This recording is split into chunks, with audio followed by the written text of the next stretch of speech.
Yo, what's up guys, my name is Hakiii and these are my favorite cars currently in GTA Online. I want to start doing these every couple of months, maybe just every certain amount of time to update you guys on what I think is the coolest in GTA Online at that moment. So these are different types of cars I gathered to make this awesome list, beginning with the Gauntlet Interceptor. Now question one, is this car overpriced? Absolutely. Is it still worth buying? I think so. Doesn't mean it's necessarily a bad car, but unfortunately Rockstar just made us buy this thing for a lot of money. The Interceptor, and honestly every police car for that matter, is just absolute heaven for people that like customizing cars in GTA Online. There are a ton of unique options and it's got a ridiculous variety of liveries. I believe it has about 30 to 40 liveries total, which is a crazy high amount, more than any other car by far. Easily one of the most customizable vehicles in the entire game, with a lot of different unique options. Headlight covers, a lot of different hood options, and of course you got the lights on the top, and you can also put a bunch of different antennas and a bunch of different like police tech. Honestly, Rockstar was smart because they knew a lot of people would buy this car no matter what the price is, because it has a customization that no other cars would have. I was one of those people that were gonna buy this car no matter what, so they kind of got me good. And out of all of the police vehicles in the game, this is the best performing and, in my opinion, best looking one as well, so you can't go wrong with it. And by the way, I just checked, it doesn't quite have 30 or 40 liveries, but it's got 23, which is still a lot. Then another car I absolutely love is the Scramjet. Now this is one of the most fun vehicles you can use in the entire game. The combination of the jump boost along with the rocket boost on the back of it is actually so fun to use at the same time. One of the coolest stunting challenges you can do with this car is try to land on the top of the Maze Bank Tower. Now it's harder than you think, just because you have to jump from the right place and then angle your vehicle facing upwards at the exact spot. A lot of the time you're going to be overshooting and undershooting the rocket boost, so trying to land on top of buildings is actually difficult with this thing. It is equipped with missiles, and so it is a weaponized vehicle, and the fact that it has both a bunch of different boosts and it's weaponized, and obviously you can go really fast with the rocket boost on the back of it, it's a lot of fun to use. Some of the coolest clips ever shown in GTA Online has been with the Scramjet, whether it's a stunt or a cool kill. For example, you could go mid-air and then just lock onto a jet flying or something like that, fire at him, and then you get the kill that way. That's a really cool way to get a kill in GTA Online. And it's definitely a plus that it actually takes some skill to use this vehicle, so it's not like the Oppressor Mark II or anything where it just flies around and you can lock onto different things. It's more difficult to use, which in a lot of people's eyes is a plus. The Terminus is up next, and it takes the cake for the coolest looking off-road vehicle in the game, along with amazing customization and great performance. I mean, I'm a big fan of a modern looking Jeep like this one, and it looks so similar to the real life version. The only negative thing you can find about it is the price. I do believe it's the most expensive off-road vehicle in the game, but it's actually worth the money, unlike the Gauntlet Interceptor. And so you get a great off-road vehicle with such good customization, a lot of unique options, and it's one of the most customizable non-Benny's vehicles in the game. So many good reasons to get this one, so highly recommend it. Then an amazing supercar that I really like recently is the Turismo Omaggio. In my opinion, one of the nicest supercars in the game, especially looks wise. It's based off a modern looking Ferrari. I went for this galaxy purple type design on it, which does look really cool, but if you want to make it look as realistic as possible, definitely go for like a classic vibrant red paint job on it. Both the front and the back of the vehicle look perfect, and you can also put some cool liveries on it. It's got a decent selection, but if you want to make it look realistic, personally I wouldn't put any liveries. The engine in the back of the vehicle along with the little window so you can see it is also a nice touch. Despite being on the higher end of supercar prices, I believe it's about $2.8 million,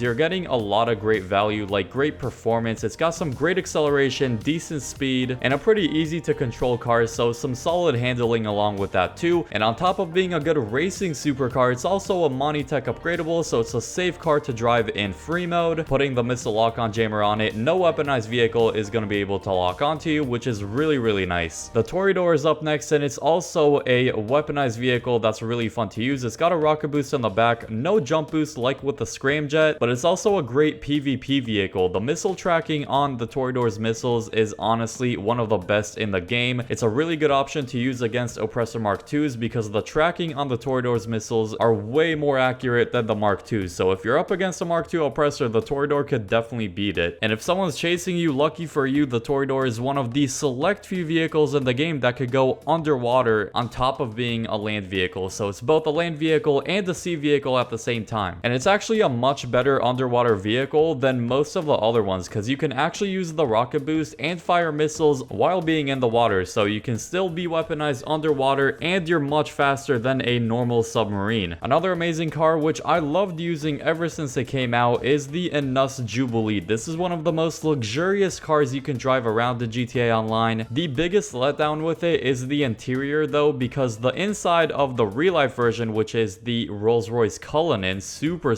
luxurious car, the real interior is super bougie, but in this game Rockstar did not make much effort to make it look all that great, so it looks very basic, unfortunately. That's really the only complaint I see with it. Besides that, the exterior is amazing. It does look pretty similar to the real life version, which is good, and it is upgradable in the agency for some Amani tech, so you can actually make this a very safe vehicle to drive in, and we can put the extra armor upgrade, so it takes several rockets to fully blow it up. And something you can't say about a lot of cars in GTA is that they actually have nice stock wheels, but this one actually has some unique, really nice looking stock wheels that actually fit the whole luxurious theme it's got going. A super underrated car class in GTA Online are the F1 cars, or as they call it in game, the open wheel vehicles. They're so much fun to drive around, even though they're not safe whatsoever. I mean, it's not meant to be any armored or weaponized vehicle, obviously, but the traction and speed are absolutely insane. They handle very differently from an ordinary car, so spinning out with this thing is extremely difficult. You're not going to be spinning out as long as the vehicle is all good, but crashing into things, you might completely lose your bumper or the wing or something like that. So the parts of F1 cars can actually completely fall off of the vehicle, which is a bit strange unlike other cars. And so if the vehicle is damaged, you might actually have a chance of spinning out more often with this thing, even though it's got some insane traction. And pressing down on the left stick, you can actually get a speed boost, and you're going to get a little effect on your screen as well. And out of the couple of F1 cars we have in the game, the best one to use is the BR8. I believe it's also like the longest one, so it looks a bit different than the other ones. Another car I really like is the Bentley of GTA Online, which is the Paragon R. Let me know which luxury car you think looks better, the Paragon R or the Hakiii Jubilee. The Paragon R is technically weaponized. It does have a machine gun on the front of it. It doesn't do a whole lot of damage, but I guess it's still nice to have it on there. And it has some decent customization, including a nice selection of liveries. There's a nice combination of both racing themed liveries and then more bougie, like designer themed liveries, I'll say. And despite the nice selection of liveries, this is one of those cars that could have more customization, so hopefully Rockstar adds some more to it in the future. Now, there is a regular version to this car and an armored version. I do recommend the armored version just because it does come with the machine gun on the front of it, and it does have some explosive resistance, even though it only takes 2 total rockets to fully blow it up, so it's not the greatest armor, but I mean, it's there. And along with that, it's got bullet resistant glass as well, so it takes several bullets from an AR to actually fully break the glass. The nice thing is you can unlock this vehicle for completely free just by completing some casino missions. So go to the casino and then through Miss Baker, complete as many as you can, and eventually you will actually go to a certain location and the Paragon R will be there, the armored version. If you enjoyed this video, help it out by dropping a like on it and subscribe if you are new to the channel so you never miss any more awesome videos like these, and click the video on screen now for the best stunting vehicles to use in GTA Online.